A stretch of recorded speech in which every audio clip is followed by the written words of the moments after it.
Bem-vindos ao Da Capa à Contra Capa. A inovação tecnológica tem permitido aperfeiçoar a manipulação de imagens, vídeos e sons. São falsificações cada vez mais perfeitas, até irreconhecíveis, tornando a propagação de informação falsa um crescente problema no mundo digital e não só. Ora, o que queremos debater neste Da Capa à Contra Capa, gravado ao vivo aqui na Web Summit, é exatamente se é possível travar este fenómeno, que impactos tem no jornalismo e que resposta a tecnologia pode dar. A desinformação vai a debate nesta conversa, aqui ao vivo na Web Summit, no stand da Renascença, com Paulo Dimas, vice-presidente para a inovação de produtos da Unbabel, e Ricardo Costa, diretor-geral de informação do Grupo Impresa.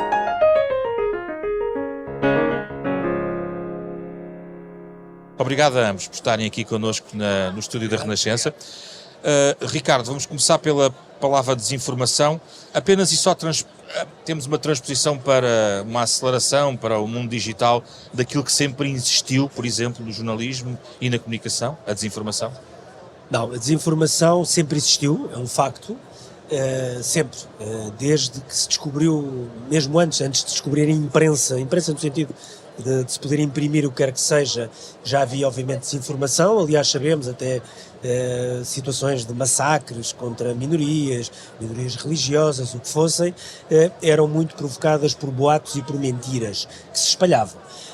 Quando a impressão de Gutenberg foi descoberta, obviamente isso fez com que aumentasse e se propagasse de forma mais rápida. Aquilo a que estamos a assistir agora é, no fundo, um continuar dessa, trágica tradição humana que sempre existiu, mas exponenciá-la de uma forma em que eu não só consigo espalhar essa falsidade a uma velocidade estonteante, quase, se quiser, quase em simultâneo no mundo inteiro, não é? Não há uma impossibilidade, desde que ela interessa ao mundo inteiro, eu consigo lançar uma ideia falsa, uma imagem falsa ou uma informação falsa num minuto, e agora com uma coisa nova, que é, eu consigo produzir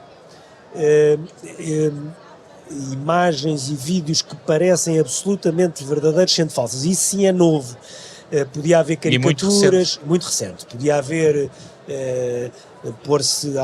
dizer-se que alguém disse uma coisa que não disse, só que agora pode-se pôr essa pessoa a dizer uma coisa que nunca disse num vídeo ou num áudio que é exatamente igual à pessoa. Isso é novo, ou seja, isso torna de tal forma sofisticada a mentira que é de facto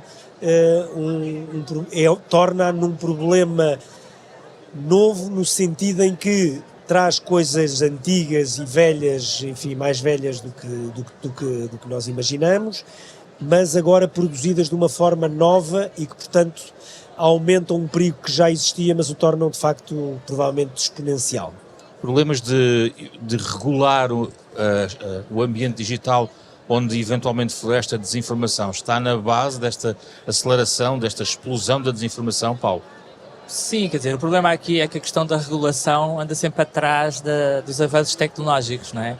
Portanto, nós sabemos muito bem o que aconteceu com as redes sociais, quando surgiram, que apanharam todos os reguladores de surpresa e têm sido uma fonte de propagação de notícias falsas a uma escala global e com impacto na vida das pessoas, com mortes na Etiópia, é um caso muito, muito famoso, que por acaso tem a ver com a área da Unbabel, no sentido em que foi por a Meta, na altura, não suportar as línguas, os dialectos locais e tipos, que essas notícias falsas foram propagadas. Portanto, elas não foram apanhadas pelos filtros de regulação das próprias redes sociais. E, portanto, nós estamos neste momento, de facto, nesta fase em que tanto a União Europeia como os Estados Unidos, a União Europeia já há mais tempo atrás, já desde há 3 anos, a trabalhar no European Union AI Act, e os Estados Unidos agora, muito recentemente, com aquilo que se chama Executive Order do Presidente Biden, estão a tentar apanhar, este comboio dos avanços tecnológicos, da inteligência artificial generativa, que, como o Ricardo referia, consegue gerar imagens que são indiferenciáveis de fotografias reais das pessoas. Oh, Paulo, mas é possível proibir no mundo digital? A questão não será tanto por proibir, será por a utilização da tecnologia por exemplo, de watermarking, que é, portanto, todos estes geradores de imagens, quer sejam geradores da OpenAI, quer sejam do Midjourney, quer sejam da Google, da Microsoft, todos eles, no fundo, respeitarem um standard de watermarking que, no fundo, permite definir a origem do conteúdo. Porque aquilo que nós estamos a falar, que ele chama o Content Provenance em inglês, portanto, que é de onde é que veio este conteúdo, quem é que o produziu. No fundo, é a marca, no fundo, se estivermos a falar de uma SIC, de um Expresso, portanto, no fundo, dizer que este conteúdo foi, de facto, produzido por esta marca e foi produzido com inteligência artificial. Portanto, é, assumidamente, um conteúdo de inteligência artificial. Não propriamente que seja verdadeiro ou falso? Exatamente. Portanto, no fundo, o conteúdo em si é impossível se for validado pelos nossos órgãos de comunicação social. Exatamente, aí é. Ser impossível de proibir na internet não é verdade, neste sentido. Vou dar um exemplo de uma coisa até já relativamente antiga. Há vários anos que é praticamente impossível ver imagens de Fórmula 1 na internet que não venham abaixo. Porquê? Porque há muitos anos que a internet, a Fórmula 1 apostou nisso. E, portanto, no YouTube não se conseguia ver há sítios onde se conseguia ver, mas no YouTube, no Facebook, no Twitter, não aparecia um frame de imagens de Fórmula 1 porque eles deitavam abaixo.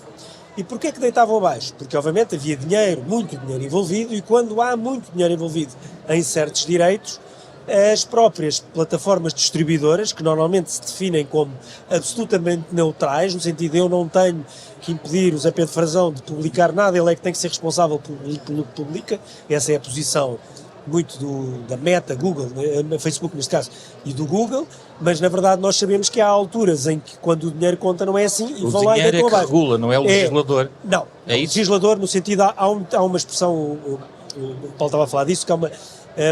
eu não costumo dizer que as grandes empresas de internet não estão fora da lei, mas estão à frente da lei. Normalmente é isso. Eles não fogem, eles andam à frente da lei. A lei anda a tentar apanhá-los, não é? A lei, quando chega, já eles estão na próxima. E, portanto, isso, pronto, tem mérito, porque eles andam depressa, não é? Depois tem um demérito no sentido em que, às vezes, não há ponderação ética e ponderação legal para dizer, bem, isto não faz sentido, vamos lá tentar nós fazer aqui alguma regulação ou autorregulação antes que o legislador o faça e, portanto... Mas não tem sido fácil a autorregulação. Não tem feito isso. Mas isto só para dizer que é um mito quando se diz que não se pode proibir na internet. Pode, pelo menos, limitar-se fortemente. Outro exemplo, segundo e último. Até à pandemia, o Google e o Facebook tinham uma posição de neutralidade no que tendia, tudo o que dizia notícias ou informações sobre vacinas, porque entendiam que isso estava dentro do domínio que se chama a liberdade de expressão. Portanto, se eu fosse uma pessoa anti-vacinas, eu poderia escrever o que quisesse na internet, continuo a poder escrevê-lo, mas eu partilhava e essas coisas eram ranqueadas, desculpe a expressão, no sentido do ranking. Quando eu procurava vacina contra o tétano ou vacina contra qualquer coisa, o ranking do Google colocava em pé de igualdade os artigos mais lidos, fossem eles verificados cientificamente ou fossem eles falsos. Estamos no domínio do algoritmo. Sim, o algoritmo ranqueava, no ranking aparecia. O mesmo com o Facebook, que lhe aparecia no seu feed as notícias ou as coisas com mais partilhas e mais interações, fossem elas verdadeiras ou falsas. Quando começou a pandemia e o Google e o Facebook perceberam não, assumiram aquilo que era verdade já, que era eles tinham um impacto muito grande no sentimento anti-vacinas, que, repito, uma pessoa se quiser pode ser anti-vacinas. A questão é que o Google e o Facebook conseguiram que coisas que eram altamente minoritárias tivessem percentagens de população grandes em alguns países. Em França, muito, muito grande, por exemplo. Em França é um país que tinha, já antes da pandemia, um problema gravíssimo com vacinas, provocado pelo Google e o Facebook. E a verdade é que, quando a pandemia aconteceu, os dois decidiram não proibir, mas deixar de ser neutrais em relação à forma como aparece. Se tu quiseres procurar, aquilo aparece na mesma. Sim, mas numa pesquisa básica não te aparece. E, portanto, isto é a segunda prova de que quando as grandes empresas de distribuição querem, apesar de tudo, tomar, não é nomeadamente tomar um partido, mas dizer não, há aqui coisas que são cientificamente provadas e Linhas outras que não vermelhas. conseguem fazê-lo. Porquê que não fazem nós mais, temos Paulo? muito isso agora nestes ChatGPTs, não é? Nestes modelos de linguagem de grande escala, que se chamam aquilo que são as guardrails, não é? Que é as salvaguardas, no fundo, aquilo que baliza o modelo. E então o que é que tem estado a acontecer, como o Ricardo referia, é um bom exemplo do caso das vacinas. No caso destes modelos, eles partem de uma grande quantidade de dados que é completamente biased, que no fundo reflete todos os biases da sociedade. E, portanto, reflete todos os biases, por exemplo, contra as pessoas gordas ou contra as pessoas de raça negra. Todos esses, está tudo lá. O que acontece depois é que estas, digamos, big techs criam uma camada, digamos, de espécie de autorregulação, porque senão o ChatGPT não tinha chegado a ser o sucesso que é. Porque teria conteúdos tóxicos inaceitáveis pela sociedade. E, portanto, eles criam esta camada em cima destes modelos. Agora, o que é que está a acontecer aqui é um paradoxo. É que eles começam a, por exemplo, a impedir piadas sobre pessoas gordas, mas, por exemplo, se pedimos uma piada sobre uma pessoa muito alta, ele já dá. E, portanto, nós começamos a ter uma espécie de modelo de linguagem que, digamos, é alinhado, portanto, o termo técnico é o alinhamento, com determinados valores que são definidos por estas pessoas destas big techs.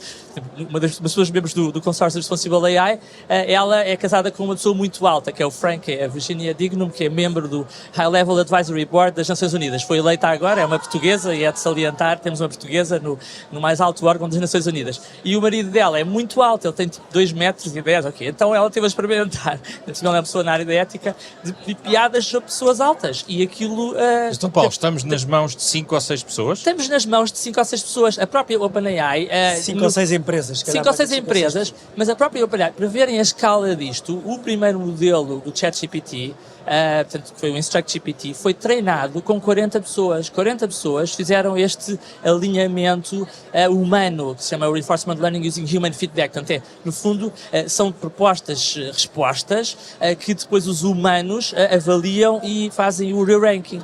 Como o Ricardo referia no caso dos resultados das vacinas. E isto, na primeira versão, era feito com 40 pessoas. Hoje em dia, isto é feito a uma escala muito maior, é feito, por exemplo, com trabalho que se calhar não é tão bem remunerado como deveria ser, e isso é um outro tema de discussão.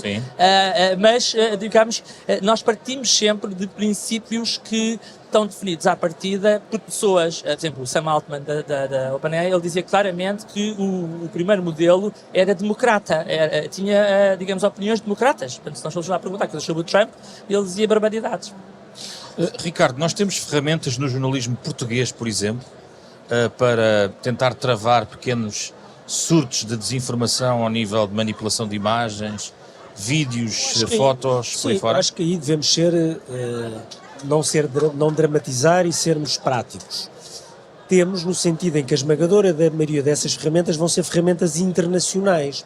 Ou seja, nós, por exemplo... Tens de confiar no fact-checking da BBC e da Reuters? Reuters? Não, fact-checking é uma coisa diferente. Não, estou a dizer ferramentas tecnológicas, no sentido, nomeadamente, de apanhar um deepfake de imagem, de som, etc., nós temos que perceber que as ferramentas tecnológicas utilizadas nas redações em todo o mundo são normalmente internacionais, portanto têm uma escala e uma capacidade muito boa, são usadas pela Associated Press, pela Reuters, pela France Press, por aí fora, e portanto esses mecanismos, ou se nós começamos a usar plataformas de legendagem automática ou plataformas de tradução automática, todas essas plataformas são de colaboração internacional, e isso é um lado bom, porque perante uma ameaça que é global, é um bocado, olha, passando um exemplo um bocadinho fácil se calhar não é o melhor, mas uma vacina contra o Covid não era cada país que ia descobrir a vacina, tinha que ser uma colaboração internacional, havia países que estavam mais avançados, e aí está, por exemplo, nós estamos a usar algumas ferramentas de tradução aí de uma forma absolutamente experimental, que tem é uma base de uma tecnologia alemã, embora cruzando com vários países, entre os quais Portugal. Pronto, foram os alemães que avançaram nisso, podiam ter sido outros, não tem mal, agora não vai cada país desenvolver a sua ferramenta, e portanto eu acho que é possível, e não tem a ver com, porque se fosse, aliás, para ser muito claro, se dependêssemos da escala nacional eu responder-te já, não é possível. Mas é só também da escala de meios humanos que tu tens à disposição das redações. Mas é diferente, porque aqui está, nós estamos a falar aqui de coisas que têm contra a tecnologia e contra máquinas, ok? Apesar de haver pessoas. Portanto, se há coisa que consegue fazer isto é também a tecnologia e máquinas. E o fascínio às vezes de uma coisa destas é que pode ser combatida numa redação pequena, desde que tenha as ferramentas certas, ok? Depois eu não estou a dizer que o facto que trabalhares numa redação como a New York Times não é melhor e muito mais fácil e mais seguro desse ponto de vista do que trabalhares numa redação do tamanho do Expresso, ou do Público, ou da Rádio Renascença. Sendo que eles também fazem erros, como É nós diferente, sabemos. claro. Agora, depois a questão é fact-checking. Não, aí tens que fazer cá, porque repara, o fact-checking internacional não está preocupado se há uma notícia falsa sobre o preço do passe dos transportes públicos da região de Lisboa. Isso é impossível. Mas atenção, se for sobre uma imagem de Gaza, aí vais ter que jogar com o internacional. E, portanto, o internacional tem uma base muito importante para te poder trazer as ferramentas de tecnologia que podem de alguma forma filtrar e travar a quase totalidade Paulo, já das falaste do watermarking, há mais ferramentas? A nível de detecção da origem deste tipo de conteúdos, esta é a principal que está a ser usada. Mas deixa-me só complementar aquilo que o Ricardo disse em relação à questão da utilização da própria AI para detectar fake content, ou neste caso, por exemplo, a Meta orgulha-se muito de detectar, por exemplo, conteúdo racista a um nível muito mais elevado, a uma escala muito maior, portanto já estão, acho que na escala dos 80%, 85% de conteúdo é filtrado completamente usando a inteligência artificial. Portanto, a inteligência artificial aqui tem estas duas, digamos, é uma faca de dois gumes, não é? Tem a perspectiva de gerar o conteúdo falso a uma escala enorme, mas também tem a possibilidade de controlar esse conteúdo falso, no fundo, de aumentar os seres humanos neste processo de fact-checking. E aqui no fact-checking, acho que é uma das coisas que ontem tínhamos a falar aqui, a equipa da Anabel, estamos a falar que nós acreditamos convictamente que no futuro nós vamos ter debates de televisão políticos com AI a fazer fact-checking em tempo real. Eu acho que isso pela primeira vez na história, nós conseguimos ter uma ferramenta que, com, digamos, o prompting certo, portanto, com as Ora, isso tem um problema, que é o quê? Nomeadamente é importante, o exemplo que tu deste é bom para isto. Isso tem um problema, porque em muitos conceitos políticos, não se trata de sequer daquela questão, porque para mim é verdade, para ti é mentira, não é isso. É que há temas que são extremamente complexos e que podem bater contra um fact-checking dessa natureza, não é? Ou seja, se uma pessoa disser o preço do passe social é de 200 euros e diz não, isso é fácil dizer, é falso ou é verdade, não é? Isso é factual. Se é onde é que foi, o que é o passe social em Lisboa, se é no Porto, ou se é o bilhete do cinema na Guarda, isso é fácil, a inteligência artificial vai descobrir isso. Mas quando se diz, por exemplo, uma coisa do género, se eu baixar o IRC em 5%, eu vou conseguir um crescimento da economia em X, isso não é factualmente comprovável. Isso não é. Quando se discute se é melhor baixar o IRC ou o IRS, nomeadamente quando estamos a falar em termos económicos, a economia não é uma ciência exata, é uma ciência humana, não é? E, portanto, é uma ciência social. Depois tem muita matemática, mas não, e tem um lado depois, obviamente, muita parte de ciência exata, mas não é uma ciência exata, a economia.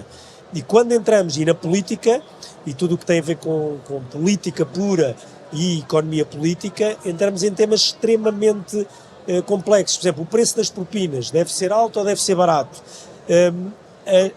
Pode ser as duas coisas verdade. Quem defende que não há preço, que as propinas devem ser à borla, tem um ponto. Quem defende que não, que deviam ser próximas do seu preço real e ser trabalhadas com subsídios e bolsas, também tem um ponto. Isso é uma questão política, isso é uma questão puramente política e puramente subjetiva. Mas é que nos debates políticos há muita questão. E vai ser super interessante, por exemplo, nós vimos umas declarações, por exemplo, de um primeiro-ministro, como houve agora, e foi super interessante assistir às televisões as diferentes perspectivas sobre as declarações do primeiro-ministro agora no sábado. Cada uma teve a leitura completamente... Mas isso é normal. Exatamente, que é completamente normal. O que vai ser interessante é ter uma inteligência artificial que não tem bias nenhum e que nos vai extrair dali... Há sempre bias. Exatamente. Mas tem um bias que é um bias diferente, porque o bias não tem que ser necessariamente político ou ideológico ou histórico, no sentido em que eu posso ser mais velho e estou preocupado com certo tipo de temas e uma pessoa que tem 20 anos está preocupada com outra, uma pessoa que tem 80 anos que está reformada só está preocupada com outro tipo de questões. O bias também tem a ver com a programação. A inteligência artificial é programada, tem sistemas de linguagem programados, são sistemas ultra sofisticados, mas são programados. O que eu acho que vai acontecer aqui é que nós vamos conseguir extrair, digamos, uma espécie de factos que depois o jornalista vai poder usar para, digamos, eliminar a questão da dissonância cognitiva, porque muitas vezes quando nós apreciamos uma intervenção política ou tudo isso, temos o nosso ponto de partida, não é todo o nosso contexto. Eu acho que é bom, por exemplo, vou dar um exemplo. Por exemplo, estamos a falar em crise política e tal. Agora este tema, caiu o tema da corrupção ao tema da tráfico de influências. Por exemplo, um jornalista quer escrever hoje um artigo sobre isso, com ferramentas como a inteligência artificial consegue saber. Logo, quantas pessoas em Portugal é que já foram acusadas de? Quantas é que foram condenadas? Em quantos casos é que houve prisões efetivas? Quais foram os tipos de penas? Isso com muita rapidez, uma máquina de inteligência artificial bem programada e que tenha nas televisões responde, do ponto de vista visual é importante ter isso. O quadro todo judicial consegue. Agora, depois se for uma explicação de porque é que um crime é isto, porque é que outro crime é assim, porque é que se usa aquilo, porque é que tem... eu já acho Ricardo, muito difícil que isso aconteça no curto prazo. Há aqui o fator tempo real, que é a expressão tempo real, a que nós chamamos também de direto. Não é o risco ainda mais acrescido para o filtro já tão fragilizado que nós temos, Ricardo?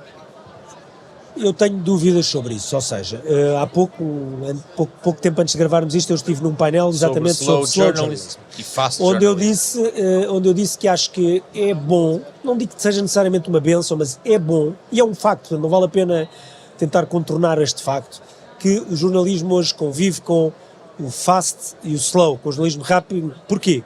Porque a tecnologia o permite, e porque as pessoas para quem nós o trabalhamos os querem os dois. As pessoas querem que a Renascença esteja a relatar em direto uma manifestação que haja do Terreiro do Paço que seja extremamente complexa. Imaginemos que é uma manifestação pelo clima, mas que de repente corre mal e há pancada, faz de conta, com a polícia. Vai estar um jornalista da Renascença a relatá-la em direto no noticiário. Sim. Mas depois tem que haver uma capacidade de alguém que explique porque é que aquilo aconteceu, o que é que descambou. E se depois se descobriu que aquilo foi um grupo de pessoas provocadoras que se entranharam ou que tinham ligados ou não aos organizadores, ou que foi um grupo de polícias que se descontrolou, eu vou precisar dessa explicação. Não vai ser naquele momento, mas a Renascença tem a obrigação de a fazer. Mas todos nós vamos procurar que a explicação seja o mais rapidamente possível. Não necessariamente. Eu se calhar... pode ser daqui a umas horas, e se calhar daqui por uns dias eu posso esperar que a Renascença consiga, caso consiga, fazer um trabalho grande que explique melhor quem é aquele grupo, ou quem foi aquele subgrupo que provocou aquilo, ou quem foram aquele subgrupo de polícias radicalizados, porque também há, que o fizeram, e esse espaço existe todo, é um desafio, um dos grandes desafios que existe no jornalismo, na organização das redações.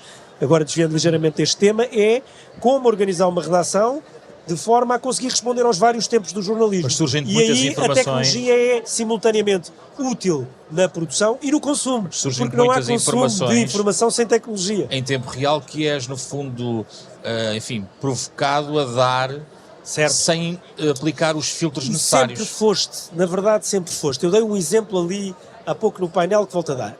A primeira guerra da Crimeia, século XIX, no início. Estamos a falar da primeira guerra onde houve o telegrama, o telégrafo. O telegrama. Não, foi a primeira vez que um governo, neste caso o inglês, teve que lidar com a sua opinião pública a ser impactada por relatos que chegavam que eram publicados 24 horas depois. A guerra começou por correr muito mal, morria muita gente em batalhas. Houve um desastre chamado carga da Brigada Ligeira, da Cavalaria Ligeira. Foi um dos grandes desastres da história militar inglesa. Foi relatado nos jornais no dia a seguir. O governo não sabia como reagir, porque normalmente estavam habituados a que os relatos de desgraças ou de vitórias chegavam com 10, 15 dias de atraso. Outro problema descobriu-se, já acontecia, mas foi a primeira vez que o público soube que morriam mais soldados de problemas de saúde e de saneamento básico do que de balas ou canhões. E a sociedade não sabia lidar com isso. O que é que aconteceu?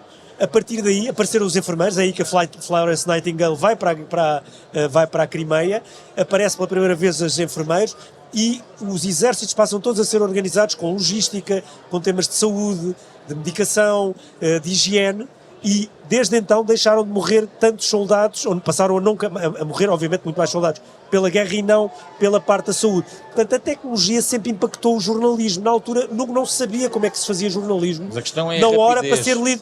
Mas isto é a rapidez do século XIX. Qual é a rapidez de agora? É que, de facto, nós estamos aqui, estamos todos com o telemóvel desligado, porque estamos a gravar isto, mas quando abrirmos, a primeira coisa que vamos ver é checar os últimos pushes. E, de facto, aí há aquela notícia do demite-se não sei quem, e depois às vezes passado meia hora, peraí, afinal não se demitiu. Bom, e isso Tem é um impacto problema. no ciclo político, que chega primeiro. Tem um impacto no ciclo político, tem um impacto no ciclo de tudo, mas no político tem. No político é grave. Aliás, a crise política a que nós assistimos, ou que estamos a viver ainda, foi muito gerida em termos de tempo real, e isso é um desafio brutal. Mas atenção, nós não vamos poder rejeitar o imediatismo. Nós temos que ser capazes de lidar com o imediatismo com o maior dos cuidados possíveis, e eu acho que há tempo, se nós quisermos, há tempo. Às vezes 2 ou 3 minutos podem chegar para se pensar sobre um assunto. Não é o mesmo do que pensar 2 horas, mas é melhor do que pensar 0 segundos. Tá? Vou dar um exemplo, eu não gosto muito de falar desta crise até por razões pessoais, mas vou dar um exemplo. O caso da notícia do ministro João Galamba que tinha Uma estupefaciente em quantidade casa. Na SIC, eu não participei na decisão, porque não podia participar na decisão, por razões óbvias, eu estou impedido de tomar decisões sobre este caso. Foi decidido não se noticiar, não havia notícia, não era uma quantidade, era uma quantidade para consumo, não era para tráfego, a partir daí não é notícia, é vida privada. Em 3 minutos, num grupo do WhatsApp, isso foi decidido. Outros órgãos de comunicação social decidiram noticiar, não sei se pararam para pensar ou não. Mesmo em coisas relativamente rápidas, às vezes em meia dúzia de minutos, em 10 minutos, consegue-se pensar um bocadinho, ou pelo menos parar enquanto se pensa. Paulo já tem aqui muita coisa para dizer. O que acontece aqui é precisamente a questão do tempo real, não é? Quando nós estamos num debate entre, sei lá, o Trump e o Biden, vão ser ditas muitas mentiras nesse debate. E o jornalista que está a moderar, com certeza, adoraria ter evidências factuais, lá está a questão do fact-checking em tempo real. Credíveis. E isso é credíveis, precisamente credíveis. E isso é onde a inteligência artificial, de facto, pode ter um papel incrível, porque, no fundo, a inteligência artificial, estes modelos de grande escala, podem ser, digamos, treinados com factos... Sobre isto tenho dúvidas. A questão é aumentar o moderador, nunca é, obviamente, substituir o moderador. O moderador vai poder passar a receber um conjunto de dicas, atenção que naquele discurso o que disse foi exatamente isto, e vou citar. E então o modelo diz, não, confirma ou não confirma. Portanto, esta capacidade de aumentar o ser humano, que é aquilo que nós estamos a assistir neste momento com a inteligência artificial, não substituí-lo, o papel do moderador, do ser humano, do médico, todas estas funções vão, obviamente, manter-se, vai materializar-se. E, especialmente, nesta questão do fact-checking em tempo real. Portanto, esta é claramente uma área... É uma tendência, Paulo. Eu acho que ainda não temos os produtos para isso, por isso eu sempre... Já há muitos anos fascinado com mídia, estive na origem do primeiro site do Expresso, portanto foi a minha equipa que fez. Sim, do tempo dos videojogos, mídia, as pessoas conhecem. E, por exemplo, eu acho que nós vamos ter formas diferentes de consumir mídia. Nós vamos ter alguém que está interessado e que é, sei lá, de uma determinada facção política em ler um determinado conteúdo jornalístico, ou um jornal, ou uma edição, vai poder vê-la na sua perspectiva. Portanto, vão haver avanços nesta área dos mídia, nomeadamente no fact-checking, que nós ainda não temos hoje. Porquê? Porque esta tecnologia é toda muito recente e também tem de haver aqui um modelo de negócio por trás. O que está a falhar muito ainda na produtização deste tipo de tecnologia é que nós ainda não temos um modelo de negócio. Imaginemos que vamos ter uma estação de televisão que quer avançar mais rápido na utilização de inteligência artificial em debates políticos. Quanto mais audiência é que isto vai dar a essa televisão, não é? Será que é um fator diferenciador ou será que até do ponto de vista editorial é algo que pode complicar? Eu acho que não, eu acho que neste momento pode, se calhar o Ricardo tem algumas resistências a isto, mas eu acho que não, ok, pronto. Então... Eu não tenho resistências, eu acho que o exemplo dos debates é um bom exemplo, embora haja temas, como eu disse há pouco, que são sofisticados. Sim. Dei 2 ou 3 exemplos, mas há muitos mais. São temas que são sofisticados, porque são opções de políticas ou de políticas públicas que não são fáceis de medir, pelo menos no imediato, depois no médio e longo prazo consegue-se medir, e as duas podem ser verdadeiras, são opções políticas diferentes para combater o mesmo ou para atacar o mesmo problema, e aí as coisas são mais complexas. Não, mas eu acho que há coisas em que a inteligência artificial, seja num debate político, seja até num jogo de futebol que está a decorrer e conseguir estar a produzir as estatísticas todas, trazer coisas para trás, dar imenso enquadramento, sejam coisas mais fáceis, sejam coisas mais complicadas, acho que é super importante. Onde eu tenho mais dúvidas é na questão num ponto que para mim é muito importante e para todos os órgãos de comunicação social hoje em dia, que é a distribuição, que é nós, quando trabalhávamos só no chamado free-to-air, nas ondas hertzianas ou nos jornais que estavam na banca, as pessoas compravam, ligavam o rádio. A partir do momento em que parte do consumo, grande parte do consumo passa a ser feito através de plataformas de Google, de Facebooks, de Meta, neste caso, TikToks por aí fora, nós deixámos de controlar ou de ter qualquer palavra na distribuição. Mas deixámos de ser gatekeepers? E o problema, isso é uma outra questão, o gatekeeper podes continuar a ser, mas aqui depois há um problema que é a distribuição E o problema é que nós temos assim, não, mas eu sigo, quando eu digo assim, pá, não, mas a Renascença tem, vou dizer agora o número, não sei se é esse, 500 mil seguidores no Instagram. Eu faço um post e isto chega a 500 mil pessoas. Não é verdade. O post vai chegar às pessoas que o Instagram entendem que devem no seu vídeo. Claro que se alguém for ao carregar só no do Renascença, vai ver. Mas se estiver a rolar o seu feed, nós os três seguirmos a Renascença, nós vamos ver coisas diferentes, no sentido, não é diferentes do post estar adaptado, mas se calhar vai-me aparecer um post sobre um tema que eu normalmente estou habituado a ver ou sobre o qual interajo, e o Paulo não vai ter esse post ou vai ter outro, e tu vais ter outro ou não vais ter, ou então vais ter todos porque trabalhas na Renascença e vês muita Renascença. Sim. Portanto, o teu feed estará mais... E isso é um problema, porque muitas vezes nós achamos que estamos a fazer um conteúdo, este programa se passa na rádio, às horas tantas, todas as pessoas que têm a rádio ligada àquela vão ouvir. Todas as pessoas que seguirem aquele podcast e fizerem play vão ouvir ou fizerem download. No consumo através de redes não é assim. As pessoas que seguem o Instagram da Rádio Renascença ou o Facebook da Rádio Renascença vão umas ver e outras não vão ver, e umas vão ver em cima e outras vão ver à 25ª volta. Já sabemos isso, é as bolhas, não, mas isso é uma questão bolhas. complexa e é aí que eu tenho medo que a inteligência artificial ainda afunile mais. Já é usada. As redes sociais, mais do que o tema da polarização, fizeram uma coisa que foi, fecharam as pessoas mais no seu círculo de pensamento. Eu costumo dizer, eu estava a dizer o exemplo, por exemplo, das propinas. Eu, se ler um jornal e o folhear, e se estivermos numa altura em que estamos a discutir, eu com muita facilidade consigo encontrar um artigo onde esteja alguém a dizer que o preço das propinas deve baixar ou ser tendencialmente zero. Aquilo que tu e possas consigo acreditar. encontrar um outro artigo que me diga, não, isto não faz sentido, nós tínhamos que caminhar para um modelo mais próximo, por exemplo, do americano, propinas mais caras, próximas do preço de custo ou até acima do preço de custo, que é assim que as universidades devem financiar, segundo essas pessoas, e depois ter um grande sistema de bolsas e etc. E eu gosto de ler estes artigos porque são opiniões diferentes e aprendo nas duas coisas e posso gostar mais de um ou gostar mais do outro. O que as redes sociais fizeram com que a esmagadora maioria das pessoas que estão nas redes deixassem de ver artigos que sejam contrários àquilo que pensam sobre o seu assunto ou que os seus amigos pensam, mais perigoso. E de repente vai fechando em círculo. Por isso é que de repente as pessoas às vezes dizem, ei pá, o meu Instagram está cheio de pessoas todas a malharem neste Foram as redes ou foram as pessoas? E eu às vezes digo, não, mas espera lá, mas olha que não é isso. Epá, mas o meu, porquê? Porque o Instagram, porque as pessoas depois muitas vezes tendem a dar-se, não são todas, mas com pessoas que são relativamente parecidas com elas, seja para os gostos musicais, para os gostos literários, seja para os gostos políticos, para os gostos clubísticos.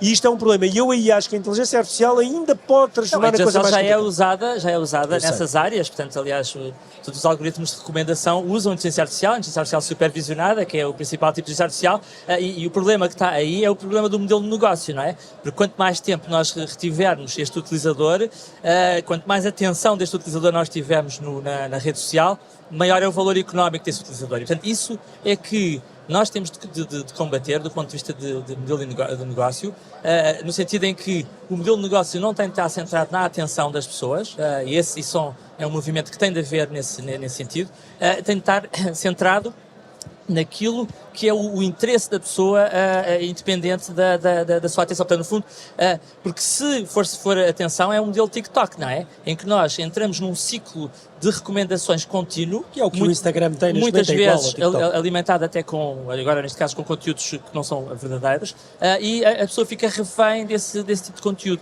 E acho que isso é que nós temos a nível de mídia, de atacar, que é de ter essa alternativa, ter uma alternativa onde não há, de facto, esse afunilamento, e onde a pessoa, de facto, vê o valor da marca. Nesta medida, tantas décadas depois, para fechar, Ricardo, podemos ir buscar o Popper e dizer que todo este ambiente é também um perigo para a democracia, como ele dizia da televisão? Sim, embora eu acho que ele não tinha razão no tema da televisão, como se veio a ver, e sobretudo porque não anteviu o que viria a seguir. O Popper foi um grande filósofo, e o tema dele era sobretudo o tema das sociedades abertas, e sociedade aberta no sentido total do termo, que são as chamadas democracias liberais, e que com muitos defeitos, e têm obviamente muitos defeitos, mas são as que albergam pessoas que pensam de forma diferente, debaixo de um teto comum de sociedade. E que se autorregulam.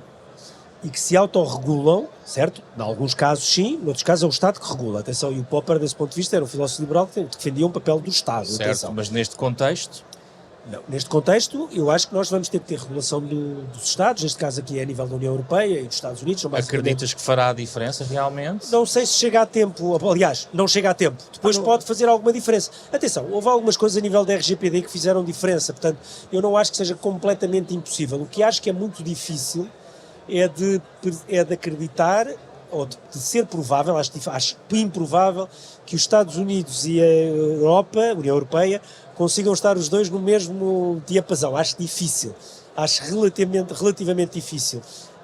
E aí não estou muito otimista. Acho difícil que as grandes tecnológicas, que são quase todas elas americanas e chinesas, consigam ter opiniões e pressões de regulador de um lado e do outro que sejam iguais, até porque na Europa a principal discussão é muito uma discussão de proteção do consumidor, e enquanto nos Estados Unidos, infelizmente, que era um país onde a proteção do consumidor estava à frente de tudo, praticamente tudo na regulação, passou a estar muito o tema da chamada do free speech, da liberdade de expressão, na minha opinião, utilizado de uma forma errada, porque a liberdade de expressão tem um conceito que é muito simples e muito poderoso, mas transformou-se muito nos Estados Unidos e em algumas pessoas mais libertárias numa espécie de princípio último absoluto que põe em causa a própria liberdade. Sim, o Executive Order, isso por causa, eu ontem estive na Embaixada dos Estados Unidos precisamente a discutir estes temas, e aqui acho que Portugal pode desempenhar um papel importante no sentido de criar uma ponte regulatória entre aquilo que está a ser feito na Europa a nível do UAI Act e, neste caso agora, da Executive Order. As perspectivas são claramente diferentes e tem de haver aqui um espaço comum que seja criado, e nós estamos com esta grande iniciativa na Responsible AI que pode fomentar essa ligação entre essas duas abordagens diferentes à regulação. A regulação, na perspectiva americana, que tem um equilíbrio muito grande com a inovação, portanto é sempre vista na perspectiva de, ok, vamos regular, mas também preservar a inovação, e podíamos ter aqui toda uma conversa só sobre isso, e a perspectiva europeia, que é mais centrada no risco para a sociedade, e portanto, que é o princípio do UAI Act. Mas agora, respondendo à tua pergunta, se a democracia está em risco, eu acho que é o que está mais em risco, mas absolutamente em risco. Não é a nossa espécie que está em risco, isso são disparates autênticos que andam para aí a ser ditos e que depois chegam à Presidente da Comissão Europeia e temos aqueles discursos de Estado da nação que não fazem sentido nenhum, porque de facto não há nenhuma ameaça para a nossa espécie, mas a ameaça à democracia é muito real, e isso tem muito a ver com a capacidade persuasiva destes modelos de influenciar as pessoas, de criar relações íntimas com as pessoas. Portanto, nós temos modelos que são usados para, digamos, satisfazer e condicionar aquilo que são os votos de cidadãos. Nós temos, inclusive, startups que trabalham na criação desses produtos, criam exércitos de chatbots, e que agora estes exércitos de chatbots vão ser ainda mais persuasivos, vão ter ainda mais escala. E achas que os grandes, os tais das majors, as 5 ou 6 grandes personalidades ou das empresas, também têm essa preocupação em relação à democracia? Tem assim, as plataformas de distribuição deste tipo de chatbots que no fundo simulam serem pessoas e não são. Houve uma investigação de The Guardian incrível sobre isto, em que eles puseram uma câmara undercover e capturaram todas uma espécie de Cambridge Analytica. É que é muito difícil de detectar se eu estou a falar com uma pessoa ou não. Ok?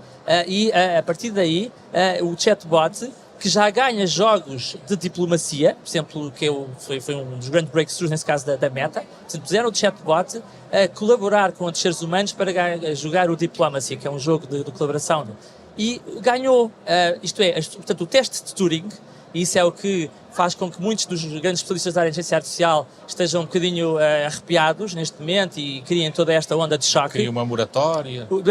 Tudo isso veio por causa de termos passado o teste de Turing. Portanto, em 1954, salvo erro, quando o Turing definiu que iríamos alcançar um momento onde ter uma conversa com uma máquina ou com um ser humano era indiferenciável, portanto nós não iríamos conseguir descobrir isso. Ele disse exatamente em 70% dos casos, portanto foi muito rigoroso, muito matemático. Ultrapassámos esse cenário. E, portanto, nós, quando estamos a interagir com alguém numa rede social, nós não vamos saber se isso é uma pessoa real ou se é um chatbot, e se esse chatbot tem inclinações políticas e se nos quer influenciar.